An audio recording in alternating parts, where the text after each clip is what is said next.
Всем привет, вы смотрите варп-маяк, меня зовут Шон Гизатуллин, и у меня в гостях сегодня Энди Чемберс, великий ужасный Энди Чемберс, которого называли лор-мастером Warhammer 40 000, его называли Warhammer 40 000 Оверфиндом и так далее, и так далее, и так далее. Очень интересный человек, геймдизайнер, писатель, креативный директор Blizzard в свое время, и сегодня мы будем задавать ему ваши и мои, в частности, вопросы, самые интересные, которые я посчитал должны попасть в это интервью, и вопросы, которые вы ответили лайками. Hi Andy, how are you doing? Hi there, Sean. I'm doing very well, thank you. Okay. I was just apologising. I'm a little bit ill, a little bit sickly, so being British English, I have to apologise for that at the outset. Okay. Where'd you get that hat?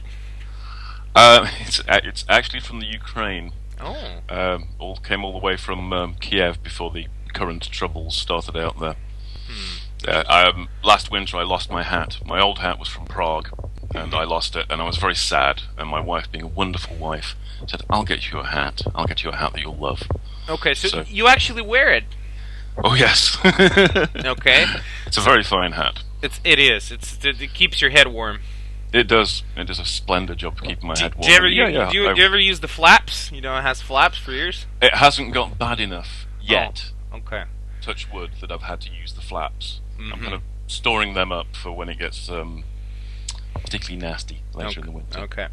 So let's go ahead with the questions here. Well, let's start with this one. So one of our viewers is asking, certain codex releases saw removal of several units that were beloved for their history, such as the Gaunt's Ghosts. Would it not be wiser to rewrite the rules and add missing miniatures? I think probably a lot of it. I mean, I don't know. One of the things I should say from the outset is I've not worked at Games Workshop for 10 years now. Yes. 10 years. What I can tell you is, in the past, whether a miniature stayed in production or not was often a matter of how many it sold. Simple economics of, is it worth continuing to make this miniature? And if it didn't sell very many, then you didn't keep it in production. And if you didn't keep it in production, you didn't keep putting in rules for it, because then people said, the 5 people who did want it would always be asking where they can get the miniature from.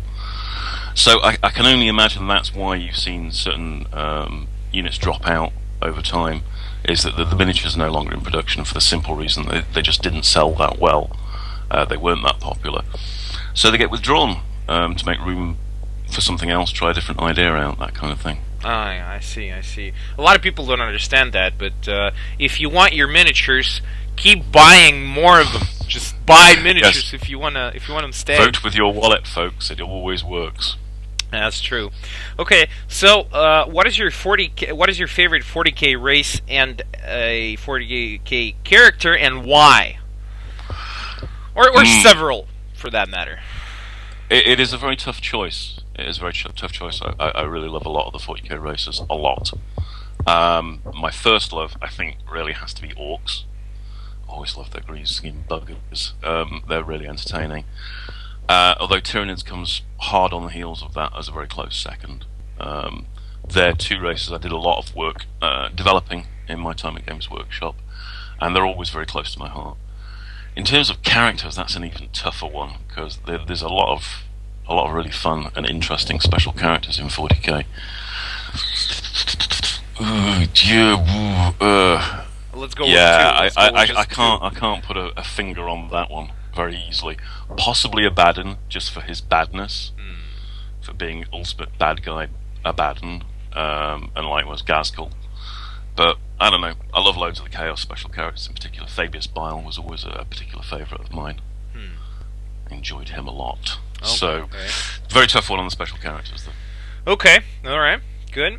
So nowadays, a lot of codexes have some obviously weak units, and it used to be the same deal when you were still in business at Games Workshop. So, I mean, some of these units are so bad they're simply beyond any kind of feasible tactical application. But still, Games Workshop kept making those. So why? A lot of our viewers ask this question. Okay, there's a few different things going on there. One is that not all players all over the world play in the same ways. Not all players want or like the same units. So sometimes you'll see units that you go, what do I want that for? And the fact is, you don't want that. Somebody else wants that, thousands of miles away probably. That's become less over the years. The magical power of the internet has brought all players together and focused attention, shall we say, on particular builds of armies as being more efficient than others. And that tends to, when a new codex comes out, I watch it with great amusement these days. They'll go through and basically, tick off every unit that's in the codex and say, worth it, not worth it, got better, got worse, oh, so terrible, definitely not worth it, and so on. But one of the strange phenomena that you'll see is, if you watch for a while, that perspective will often shift, and something that initially seemed kind of useless maybe has got uses that people didn't see initially on their let's face it, read-through of the rules without actually playing with them. So in some cases you get units that you kind of need to use them a few times to get an idea of what the hell they're for. Is it just a cheap unit for tying up enemy firepower or melee? Is it a dead hard unit for picking off characters, but seems really overpointed when you don't use it for picking off characters, and so on and so on. So there's a lot of that going on. There's a lot of information, and it takes a while, and it takes people playing with it as well as just speculating on it to actually determine what's good and what's bad. Of course, everyone wants to be first in with their comments these days, so first out the gate, it's like, this is amazing, this is terrible, what were they thinking? It tends to be the sort of tenor of the discussion on it. Now then, that's in the perfect world where game designers are brilliant and far-sighted, and they've actually foreseen and actually built in clever things that you haven't yet realised and so on. It's not always like that either. There are things in there that are just plain bad. It's true. That can come up for a few different reasons, one of which is when a codex is being written, it can be anywhere from a year to 2 years ahead of its release time. And a unit that you write in then might work with the metagame perfectly well at that point, but subsequent releases and subsequent play and experience totally blows it out of the water and it no longer looks worthwhile. Or something might just pip it to the post and actually do the same job but better. And again, you're like, well, why have I got this, inferior version of this amazing thing that's just come out and so forth? Again, it's difficult to foresee everything like that coming up. So, yes, there's good ones, there's bad ones. Keep in mind some of it is just personal opinion, though, and it isn't always right. Yes, that's correct. Thank you very much for that. So, how can you describe Games Workshop development and its policies and strategies while you were still working with them, and after you left? Well, it's changed a lot over the years in different directions. I mean, at one point, the strategy was to produce 2 big box games a year. That was the time when we were doing stuff like Necromunda as well as a 40k or a Fantasy Battle new edition, and that was a very creative period, a lot of new product going into the shops and so on. Then latterly, a more retail kind of driven environment meant that there was a very close eye on how much stock you were trying to put into the shops, because there's a physical limit on literally how many boxes and blisters and all the rest of it you can pile up into one store, and how big a range should be. That became a big emphasis later on, and with that kind of came an emphasis on looking at the main game systems, your Fantasy Battle, your 40k, latterly your Lord of the Rings as well, as being the real tentpoles of the whole retail environment. So it kind of went from a very diverse, more classic game store environment down to this far more sort of focused on particular brands. And if you look at some of the bigger businesses like, Lego, Star Wars, things like that, you can see the same kind of thing where instead of like spreading out over a wider frontage, it gets narrower and pushes harder on particular things. Does that answer the question? Yes, it does. Like I meandered a lot. Well, I guess it's just that the way the market is today, So, okay, thank you very much for that. So, if the Games Workshop called you up and hired you to write a new version of a K-Space Marine Codex, what would you do with it? Boy, oh boy. Probably do more than one codex for a start. The perennial problem always with Chaos Space Marines in particular was there was so much stuff to try and get into a single book. we ended up with some very, I mean, second edition Chaos Codex was by far the fattest one we'd done so far, and even then it was barely touching the surface of it all. So for a start, you look at least 4 books, one for each of the Chaos Powers, probably 5, so you can get Chaos Sin divided in as well, and kind of work from there. Probably there's an argument, a fairly strong argument, for doing dedicated Legion books in much the same way as, you know, you've got your Ultramarines Codex or what have you. Why don't you have a World Eaters Codex? There's certainly a large enough part of the background and a powerful enough character to sort of carry that, I think. So that's what I'd be looking at doing, is like not just a Chaos Codex, but many Chaos Codexes. We should get a petition going so that Games Workshop actually hires you to do this.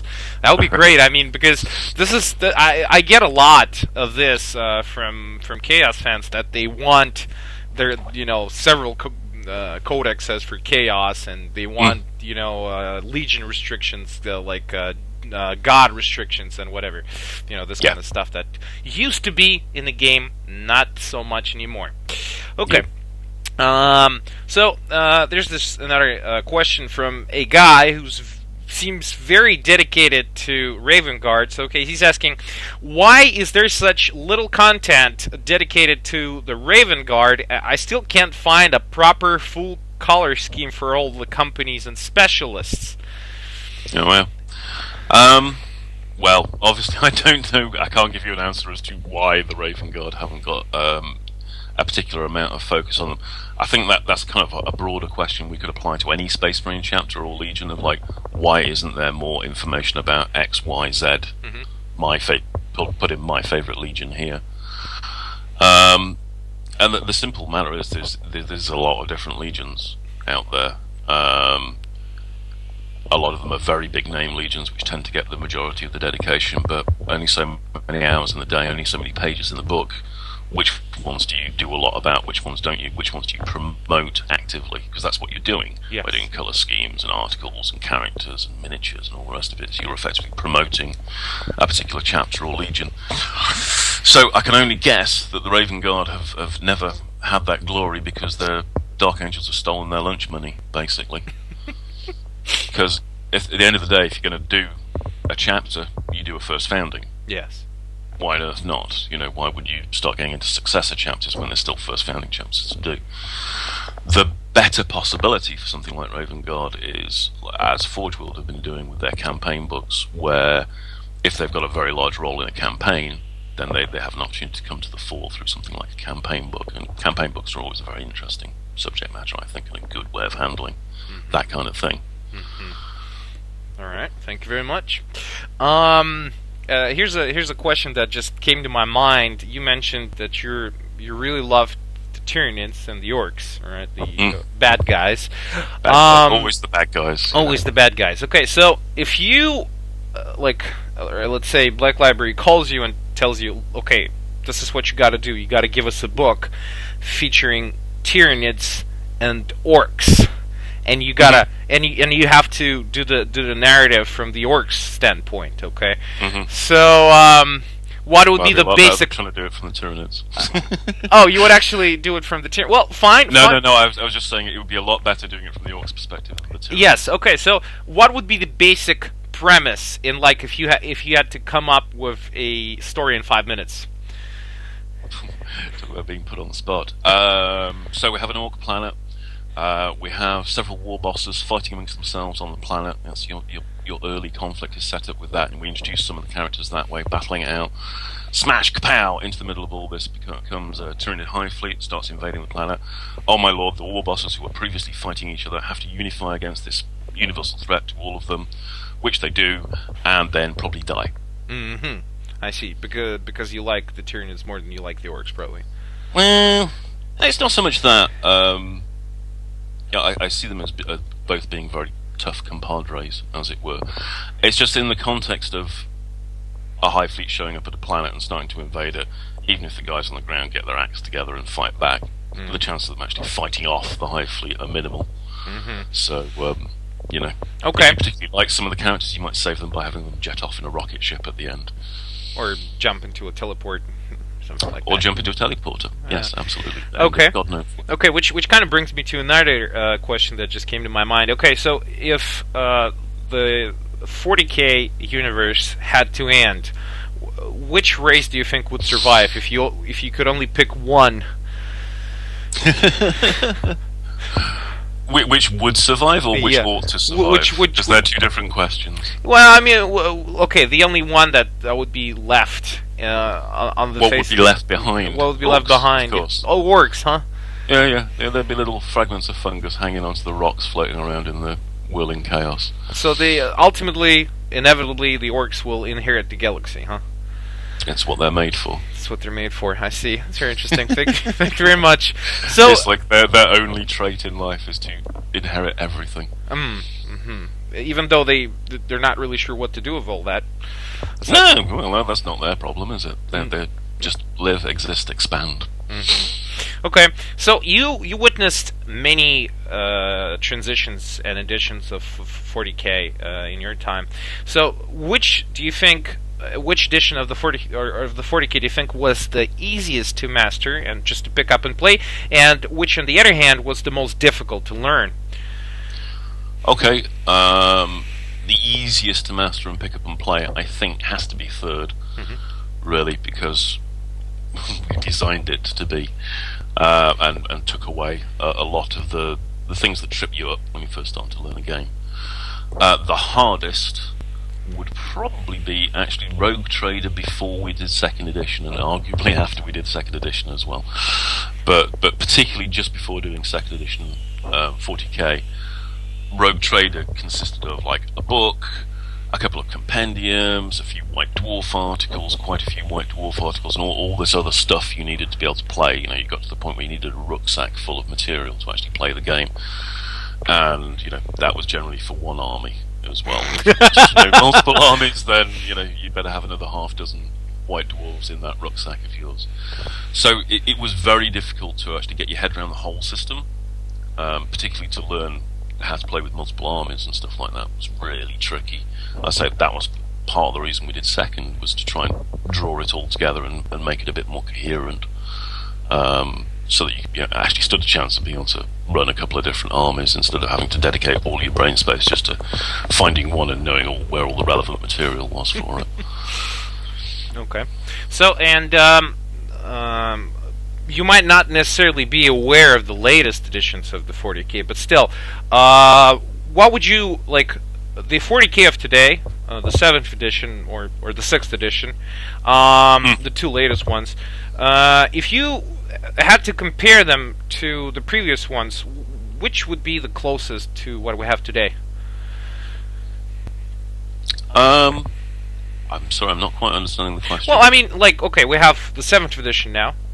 Yes. You might not be necessarily familiar with the 7th edition. Maybe you're familiar with the 6th edition, right? So the two latest ones, I'm talking about the two latest ones, and if you had to compare the 6th or the 7th to the previous editions that you worked on, so what would be the most similar edition to the 6th or the 7th? Like the Warhammer of today, it would look like more of a like a 4th edition, 3rd edition, 2nd edition Warhammer.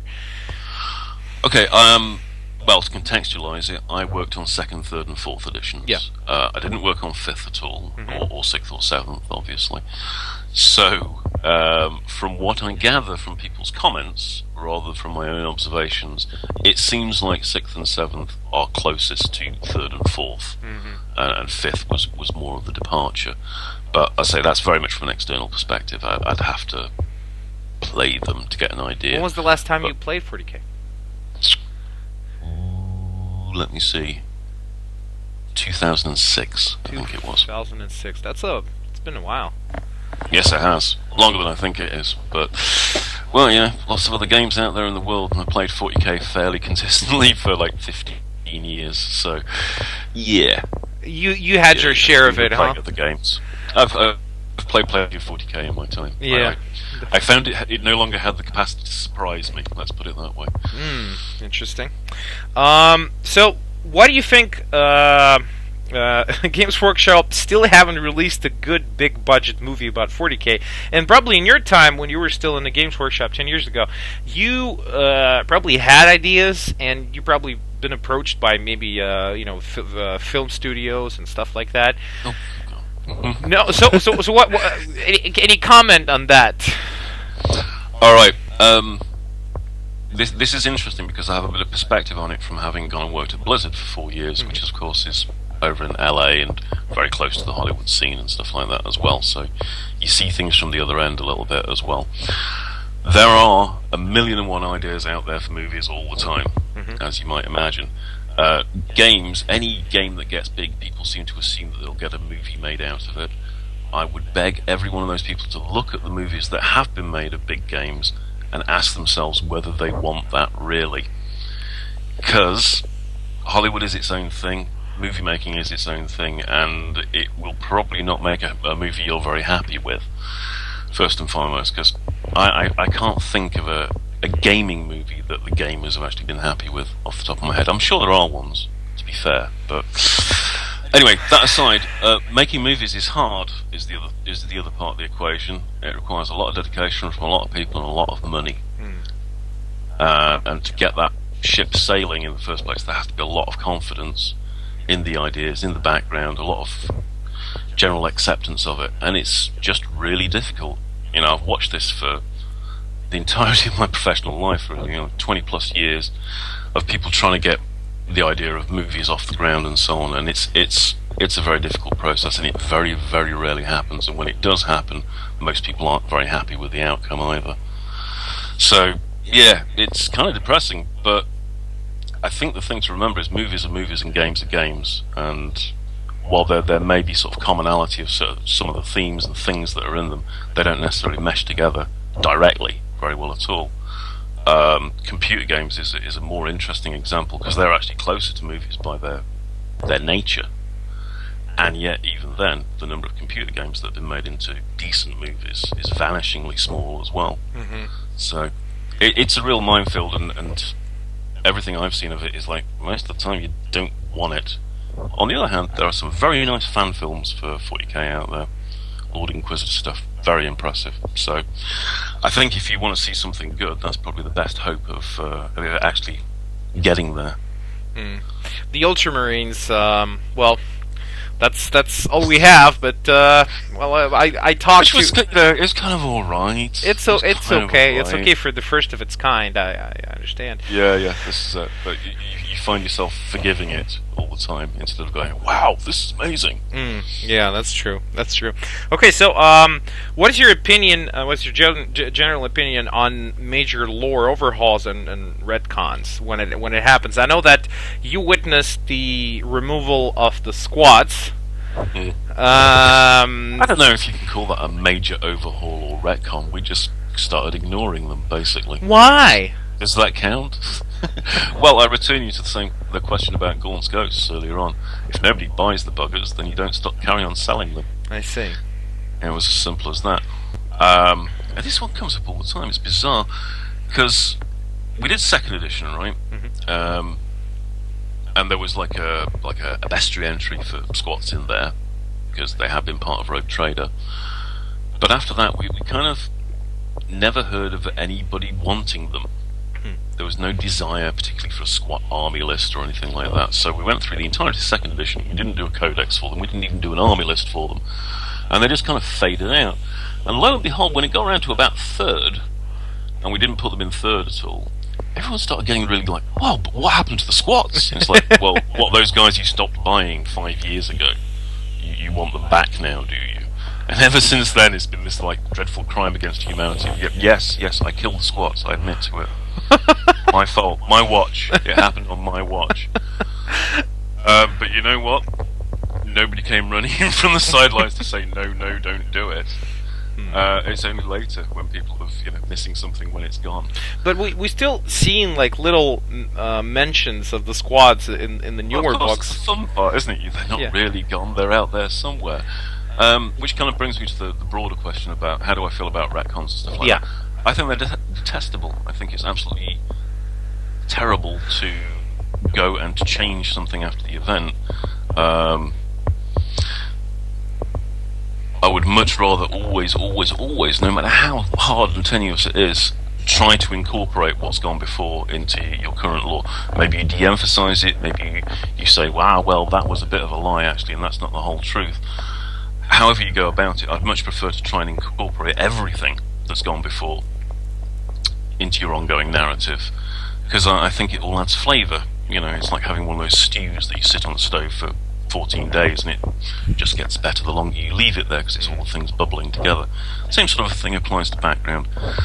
So, yeah, it always makes me a bit sad when you kind of chop things out or ignore things that have happened before, which you've talked about before, and you've now decided that they don't apply in the lore or something like that for whatever reason. So, I tend to be very inclusionary, which is why the squat thing is an interesting contrast of like, well, why did you kill the squats? It's like, well, nobody apparently wanted them, so it seemed foolish to carry on pushing something nobody wanted.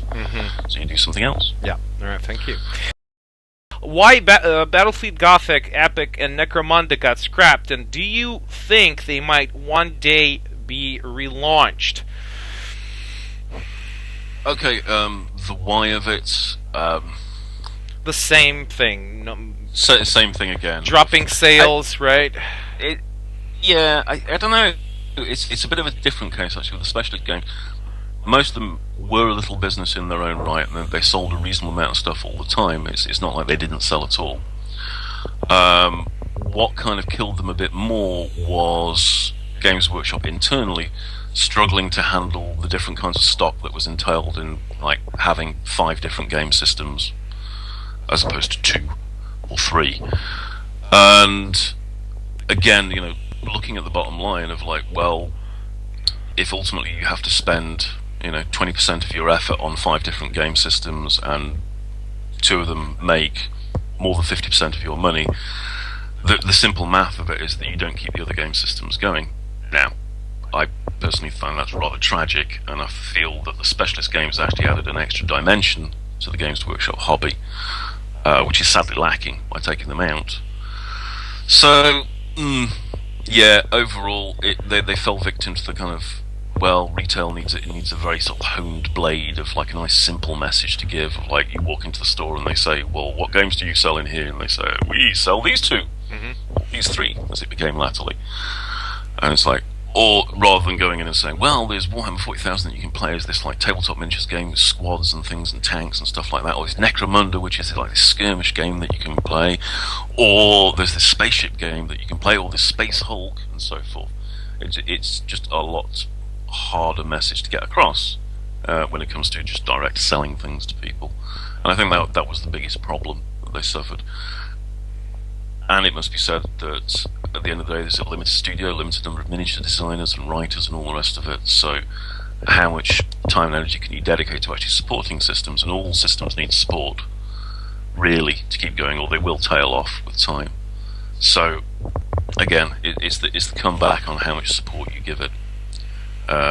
Wasn't judged sufficient in the case of those games to keep them going past their initial sort of like year or 2 on sale. Understand. Well, the same thing here again, folks. You want your games, keep buying them. Buy more. Well, introduce other people to them is one of the biggest messages. Because any game does well on word of mouth and people proselytizing, introducing new people to it and getting other people to play and going down their game store and playing it and so on. And that's really what makes the difference in a game's survival or lack of survival. Because, you know, a big company like Games Workshop can push a game and they can support it themselves and keep it going forward and so forth, but it's ultimately the player base that drives the existence or the lack of existence of a game. One of the nice things that I've run across in recent years is that people are still out there playing Battlefleet Gothic and the Epic games, Necromunda, all the specialist games and so forth.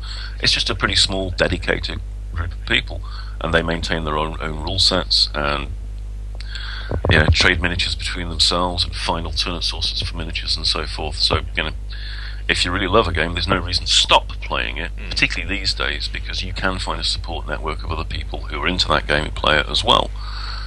So, you know, if you love a game, stick with it. Don't feel as if you need commercial support to make it worth your while, because it's your game. The minute you buy it off the shelf, it becomes yours.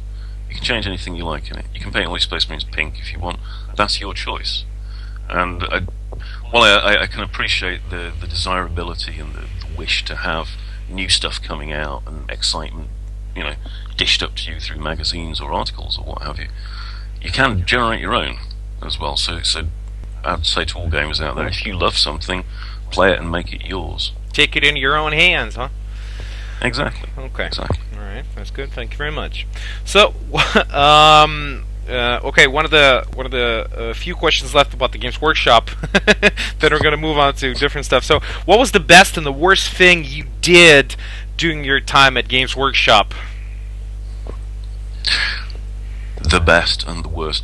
I'm going to have to answer these from a personal perspective, because to the great world out there, with all respect to you, I don't know what you might define as the best and worst. It would probably be different things to what I'll define. Yeah. The best thing I did was Battlefleet Gothic, to my mind. I've been a dyed-in-the-wool lover of spaceship games ever since I was a kid at school. I used to draw little pictures of spaceships in my jotter at school and things like this. So to actually do a tabletop miniatures spaceship game was a dream come true for me, and I love that game. I love the miniatures that go with it. I love everything about it. And it was probably the first time, probably the only time at Games Workshop when I got to design a game and a system from the ground up with no predecessors to sort of like worry about, and miniature range and all the rest of it. So it was kind of the whole package for me. So loved that game, had a great time doing it, and I think what came out was really, really good. And people still talk to me about it to this day. So it evidently left a mark. So it is awesome. Very nice. Yeah, it is awesome. It's a great game. The worst thing I feel that I did was Epic 40,000. Actually, why? The edition after Space Marine. We did Epic 40,000, and I don't know, we changed the system too much and sort of like drew it too far away from its roots, and that kind of goes back to that developing on top of things that went before. And we were too radical. I was too radical with Epic 40,000, and it actually turned off a lot of the existing fans who were like, well, we just wanted, Space Marine 2.0, thanks, we were enjoying that just fine. There was no need to go and change the universe on us. We didn't literally change the universe, change the rule system or something. But we were all, flush with doing something new and exciting and doing it differently and so forth, and got carried away with that, really. Looking back at it, it didn't go down that well, and in many ways it's part of the reason that the Epic range is kind of shrunk back to the parlour state where it is today, where it's not supported at all, was because that big push didn't go that well. And yeah, I put that down to the game system, so I see that as being kind of my fault. Again, others were involved, but gotta hold my hand up to that one and go, oops. I see. Well, It's a great game. It's a great game in its own right, and it plays terrifically and all the rest of it. And I stand by the rule system, but it was the wrong call for doing that edition that way. I think, in retrospect, maybe too early.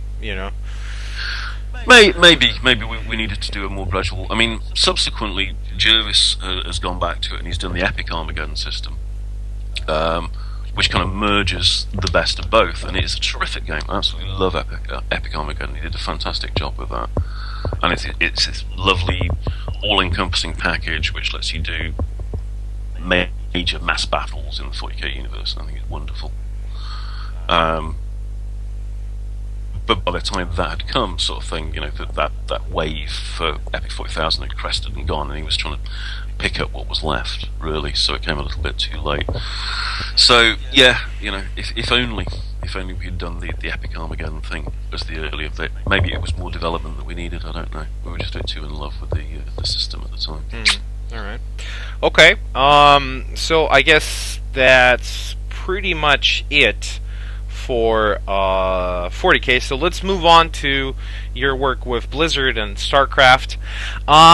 So how, well, you've been in the tabletop business for such a long time, and you still are. But still, how did you get involved with video games, and how you end up in Blizzard? Well, I've been a long-term consumer of video games, player of them. Top three all time. Oh God, that's top three of all time. I'm gonna have to name Homeworld as being one of them, for being Spaceships? Spaceships Plus, really. And now I can only think of other spaceship games. Oh, there's one of my top ones of all time, actually. Evil Genius, a game called Evil Genius. Yes. You may have heard of. I played a shit out of it. I have to say it like that.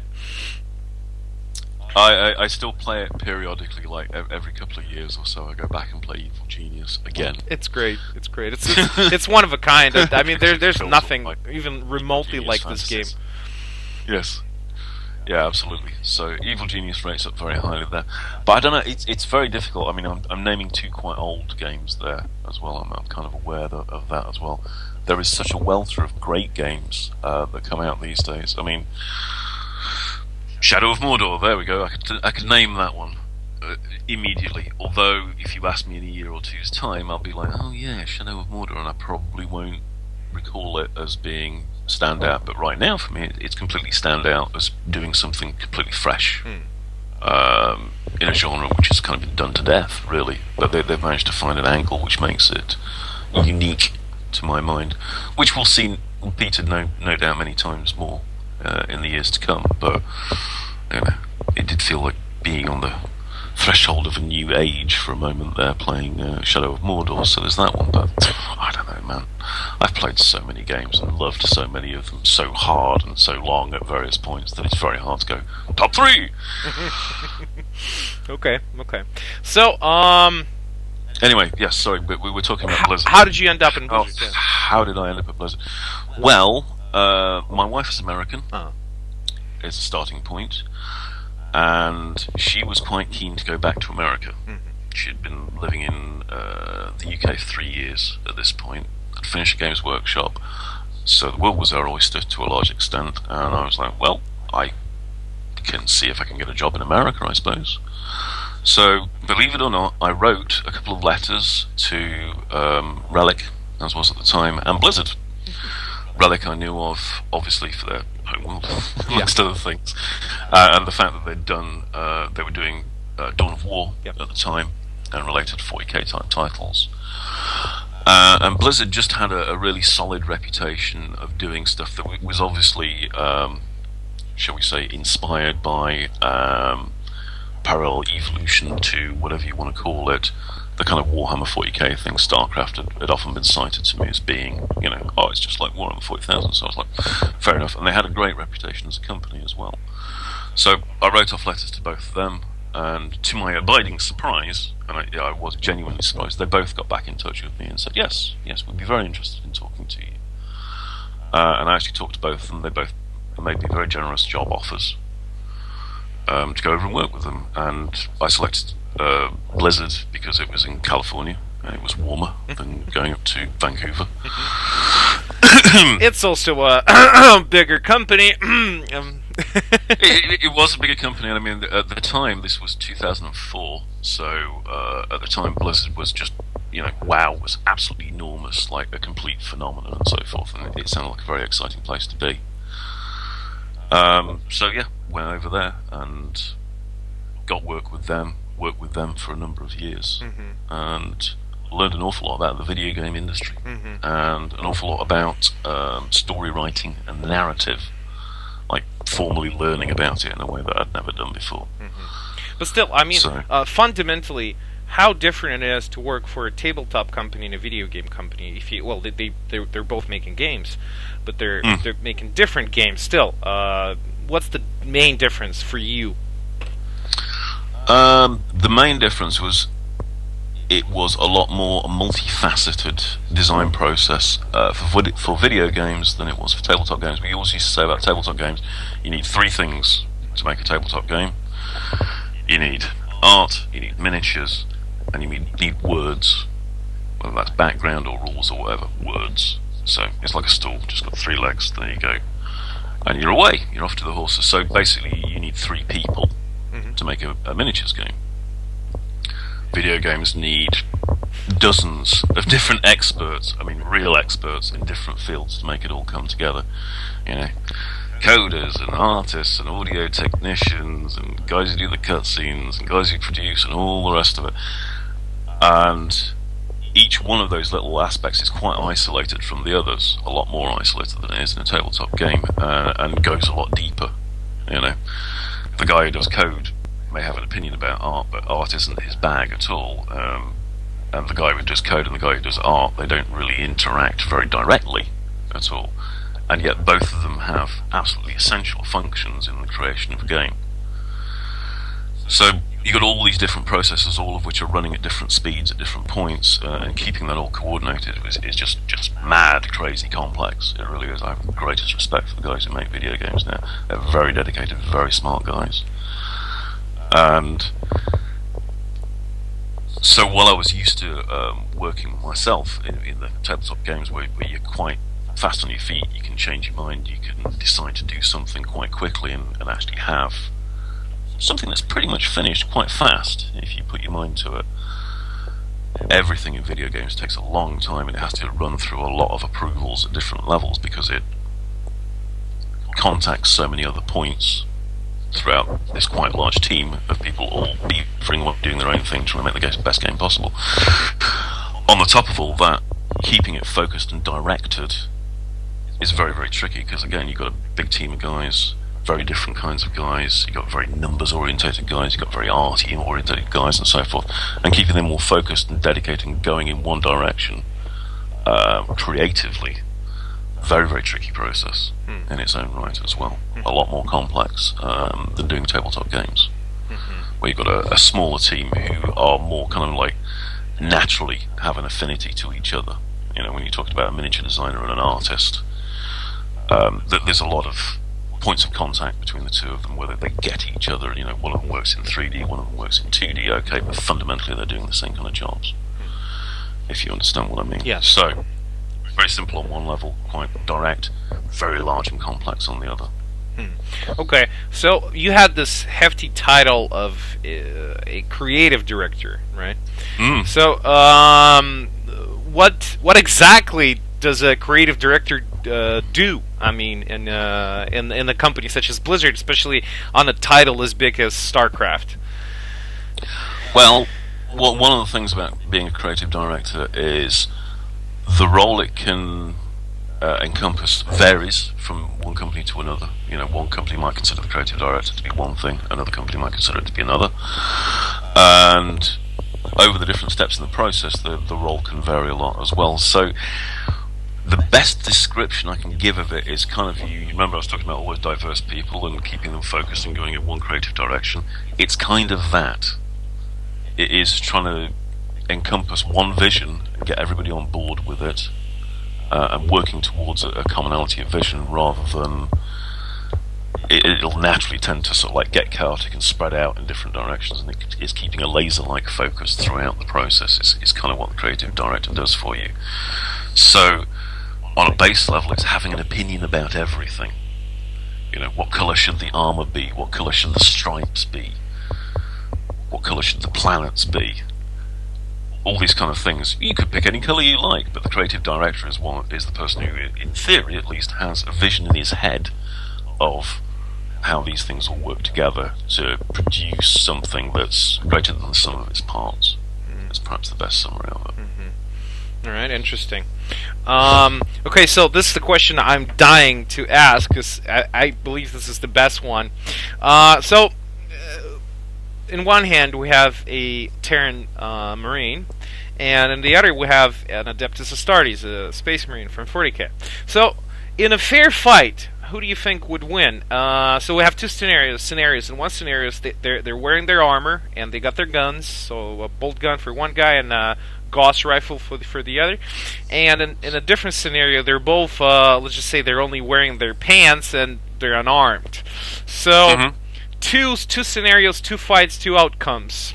Go. Okay. In the shooting scenario, it's a closer run thing overall. The Terra Marine's in with a chance, maybe, if he gets the drop. But overall, it's more likely the Adeptus Astartes is going to win in that particular engagement. Their armour and weapons are much of a muchness overall, so it's the man inside them that becomes more important. Close combat, even more so, it's entirely the man and not his armor and his weapons at that point, and the Adeptus Astartes just wins that hands down overall. Because at the end of the day, the StarCraft Terran Marine is just fodder. It's convicts poured into power armor, not especially highly trained, certainly not genetically modified to be a superior fighting warrior. Just kind of scum with a gun, and in comparison to that, I don't really see how the Adeptus Astartes could lose. I say, apart from perhaps shot in the back, well, distracted by something else, that kind of thing. So no, my money in both scenarios will be on the Adeptus Astartes, and I'd be very sure on the close combat one in particular. Okay, so I got this question now. It's completely random. So you were a creative director for StarCraft, so you're very well familiar with the whole universe of StarCraft, and probably even more so with 40K. So how many Space Marines would it take to conquer the entire galaxy in StarCraft? One chapter, one legion. What? How many? Well, going on 40K principles, it would probably take about a chapter, I would have thought. The StarCraft universe is not very large. No. At the end of the day, it's just not a very big area. It would probably be no more than a sector. Yeah, it's a 40K terms. Karpulu sector, right? Karpulu sector, yes, indeed. And it is roughly, if I remember rightly, it is roughly the same size as a 40K sector as well, 200 cubic light years. So, on that principle, one Space Marine chapter should be more than enough to do for the lot of them, really. I mean, the counter-argument to that is like, well, in the StarCraft universe, they can churn out tanks like one every 5 seconds and so forth. So, there might be some economic issues, but if you're looking at the kind of narrative, knock-down, drag-out fight side of things, then, 1,000 Space Marines with its supports and battle barges and strike cruisers would be enough to unseam the entire sector in no time whatsoever. Wow, even the Zergs and the Protoss. Well, that's a different question. Yeah. Sorry, I was just thinking about the Terran side of things. Zerg and the Protoss, that'd be more Crusade territory. I think you'd probably need several chapters for that. Plus your billions of Guardsmen and Titans and all the rest of it. All right, that's nice. Thank you very much. Okay, so here's a tricky question. So what? Okay, now, what brought you into Blizzard? We answered that. We know that. So I hope it were Zergs. How was your work on the 3rd edition of Tyranids? Were it in any way connected or inspired to the Zergs? No. It's the short answer to that. At the point we were doing Tyranids latterly, I mean, there was an awareness of StarCraft and the StarCraft IP in particular, and Blizzard and Games Workshop had spoken to each other at that point specifically to avoid any unpleasant head-to-head IP issues between the two of them. So there were certain things to avoid, and that was about it, really. But people often sort of like go, one of them must have been ripped off from the other one. It's like, well, not really, guys. I mean, biomechanical aliens has been doing the rounds since 1977. And even before that in science fiction. So, no, there are less parallels there than you think. I mean, again, obviously, you look around at things that are successful and people like, whenever you set about doing a race or something like that, in a gaming environment or in a fictional environment. But there's no particular desire just to rip one off from the other one. No. Okay. And again, if you dig into their background, they're not that similar in terms of what they are, what they represent. We got these two very common legends. They're really urban myths for 40K nerds, and I hope that you could maybe dispel them or support them. So the two legends are like this. Okay, so the Warcraft 3, the Warcraft franchise together was originally meant to be a fantasy battles game that Blizzard came to Games Workshop. They said, look, we want to make a game based on fantasy battles, or vice versa. Games Workshop came to Blizzard and told them, look, we want you to make a game about fantasy battles. And they started making it, and then at one point, Games Workshop says, okay, we don't want you to make this game, so we're just going to pay you up and you do whatever you want, but you have to change the names, change the setting a little bit, and that's how Warcraft came to be. Is that true or not? Yeah, I've heard this one before, and obviously I've heard it while I was at Blizzard as well. You hear different stories from different people, is what it comes down to. There isn't a universal truth on this one. The version of it that I have heard is that the Blizzard guys basically started out making a kind of a fantasy war game, shall we say, and talked to Games Workshop. Games Workshop weren't interested, so they went off and did their own thing, which sounds viable to me. And I say, talking to some guys at Blizzard, that it's kind of supported by what they say. I don't think there was. I've never heard a version of it where Games Workshop goes to Blizzard and says, "Oh, make us a Warhammer game," and then pulls out partway through. I don't think that's true. I think that's just extrapolation on some people's part. So whether there's smoke, whether there's fire behind that particular smoke, I couldn't tell you. Overall, hard to say. Yeah. Okay. And that's literally talking to the people who are, at Blizzard, who have been there from the outset as well, and you'll get different stories off different people. The same legend goes about StarCraft and 40K. Yeah, which I find easier to believe, to be honest, because there are some obvious parallels of look, Eldar Protest, psychics. etc. Yeah, and that side of things. So I can believe that, but equally, I don't think that was done with the idea of trying to sell it to Games Workshop, and then they went off and did their own thing. Again, from known guys at Blizzard, they were really big into 40k and fantasy battle. They'd kind of grown up with the games. So maybe they got inspired by it. They were absolutely inspired by it, and I don't think they would ever hesitate to say as much. But were they set up to make some kind of like parallel 40k game with ill repute and all the rest of it? I don't think so. No. I think they were inspired by it. They took elements they thought were strong and built them into the things they're working on. You do this kind of thing all the time as creative. Yes. Everything you see, everything you play feeds into what you're developing yourself. Of course it does. And everything that's made was already done before in absolutely fashion. No new ideas in the world. Yeah, everything was made at certain point. And last question.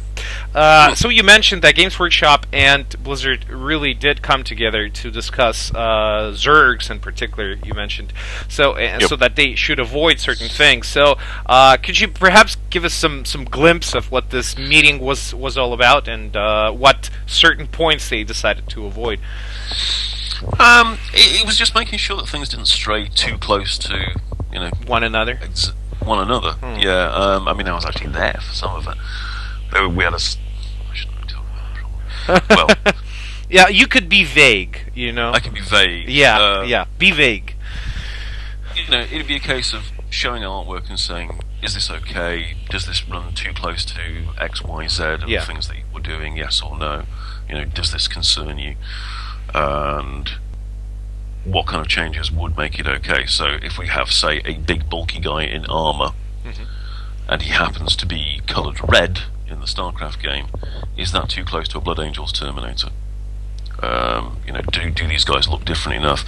Because ultimately, intellectual property protection, copyright protection, is about ensuring that there's no confusion in the marketplace. Is actually the way that all the law runs about it. Is like, if there is a genuine chance that a customer could look at this product and think it was by a different company for a different game, in this particular example, then it's a violation. Then it's a potential violation, and trouble can run from that. But the biggest point is that you have to protect your copyrights. You have to actively police them. Yeah. So people can make things that happen to look like things that you are making and so forth, and sell them and so forth. And if you don't clamp down on them, then you're letting your copyright slide because you're not defending it actively. So it's just part of that process overall is to have a dialogue and have an exchange between different companies to ensure that you're not treading on each other's toes creatively. Because at the end of the day, nobody wants that. Nobody actually wants to be bundled up and giving their money to lawyers. Yes. For no good reason whatsoever, when they could be making more toy soldiers out of it. And also, nobody particularly wants to rip off other people. I mean, in the US, for example, that's got a bit more of a blurry line to it because of this. I'm sure you've heard about the court cases that have gone on over there. The Chapter House Studios. The Chapter House cases, exactly. And that's more about, if I sell you a car, can another company manufacture trim that you put on your car and sell it in the marketplace, or are they blocked from doing that because it's my damn car, so if anybody's going to make the trim, I'll make the damn trim and sell it to you. That's the legal argument that's going on there. It's about add-on pieces for existing products, which I've seen various people trumpet that Chapter House won that. No, they didn't actually. They lost that case, but they didn't get taken to the cleaners for doing so, and neither did Workshop. So it was kind of all a bit of a muddy legal grey area of what it came down to.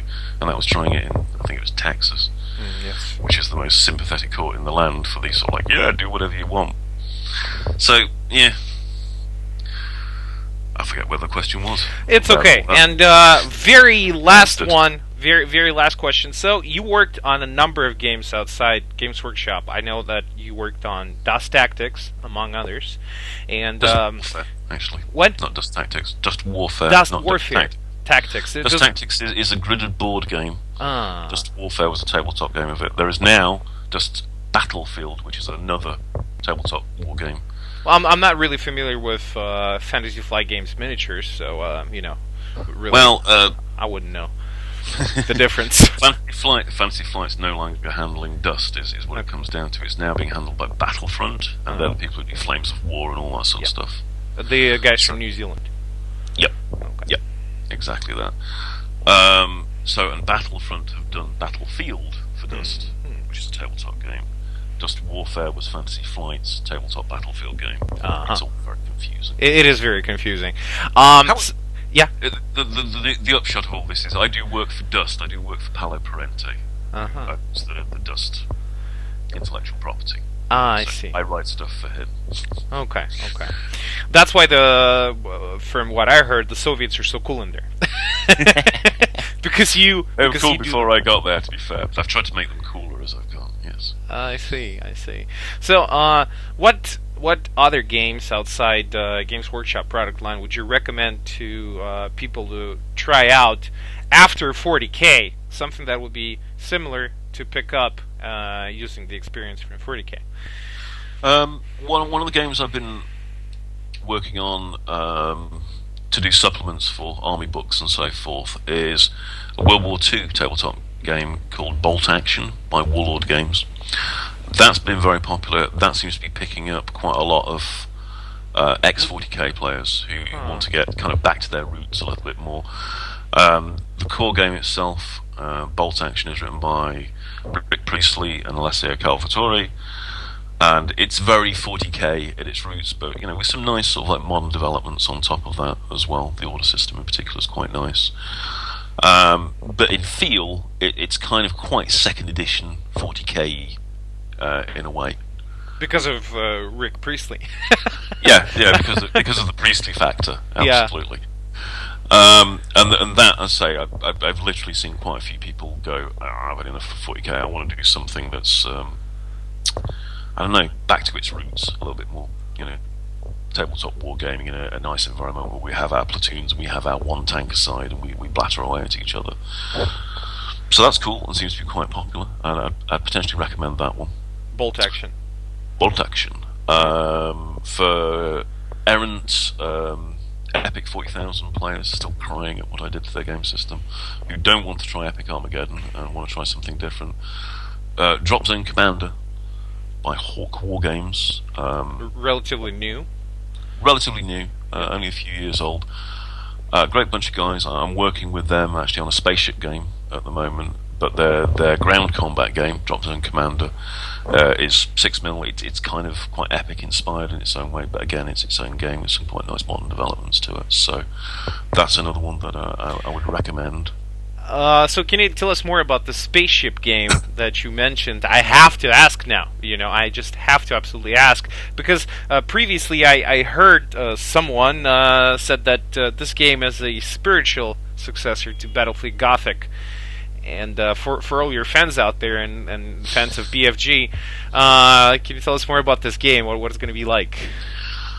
Well, a little while back, I've been seeing the stuff coming out from Hawk for Drop Zone Commander, and I was very impressed by the miniatures. They do lovely miniatures for it, and I got in touch with them, sort of like via a mutual contact, and said, love the stuff that you guys are doing. Is there anything I can help you out with? Is there anything you'd be interested in doing with me? And they said yes, as it happens, as well as being big fans of Epic 40,000 back in the day. We are also big fans of Battlefleet Gothic, and we would like to see, a spaceship game for Drop Zone Commander. Not a Battlefleet Gothic game, obviously something new, but something which kind of was a spiritual successor for it. And of course, I said yes. Spaceships, spaceships, my favourite. I get to do a tabletop spaceship game. Lovely. So I've been chiseling away on that. And obviously, having done Battlefleet Gothic, I didn't want to do the same thing again. Yeah. So I've done something which is, if you imagine Battlefleet Gothic is very much Space Battle of Jutland, is the way we used to talk. Giant ironclads throwing shells at each other over miles and so forth, but quite clunky in the way that they work. Drop Fleet, as I'm calling it currently, is a lot more like Modern Warfare, where the game is a lot more about detection and managing your energy output and things like that to affect how far away you can see each other. With us, the sure knowledge that things that stand out against the story background of the Void tend to get blown to pieces by nuclear weapons if they're not very careful. So it's a lot more cat and mouse than Battlefleet Gothic. Battlefleet Gothic was all about belabouring each other, and to be fair, Drop Fleet has got a large element of that too as well, once people have found each other successfully.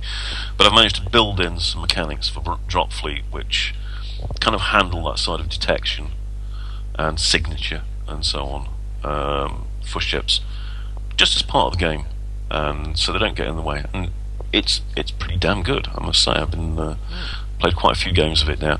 It's quite strongly orientated around near planet engagements, so actually fighting above a ground target and dropping stuff onto it and so forth is a big part of the scenarios in the game itself. So it's also got a particular core dynamic to it as well, the idea being that it will plug into Drop Zone Commander as a way of doing space battles that then directly influence your Drop Zone Commander games as well. Interesting. So when is it coming out? We're working on it.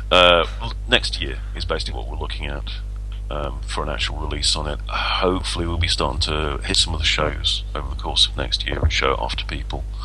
Exactly when the release date is, I don't know. I don't think the guys at Hawk know exactly when yet, but they're very keen to get it out there. They like what's going on. So, well, let's hope some of the next locals. year.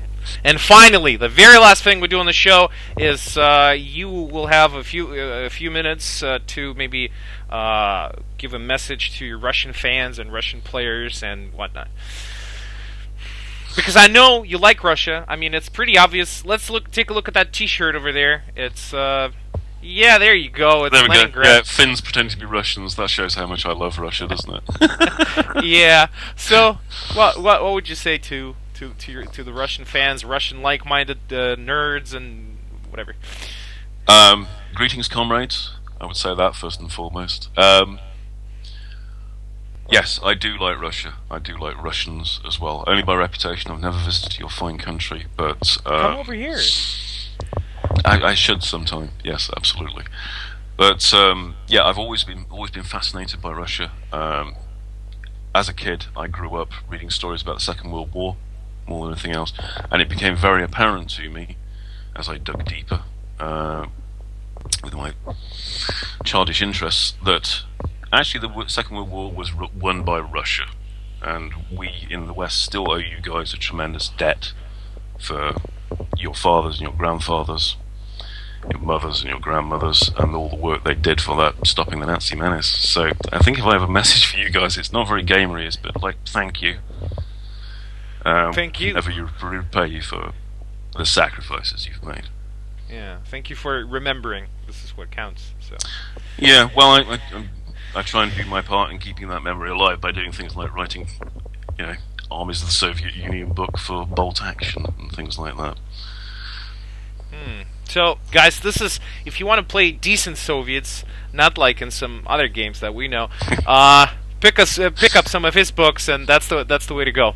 Thank you very much. We just talked to Andy Chambers, the one and only, and we're really glad that we managed to talk to you. Thank you very much.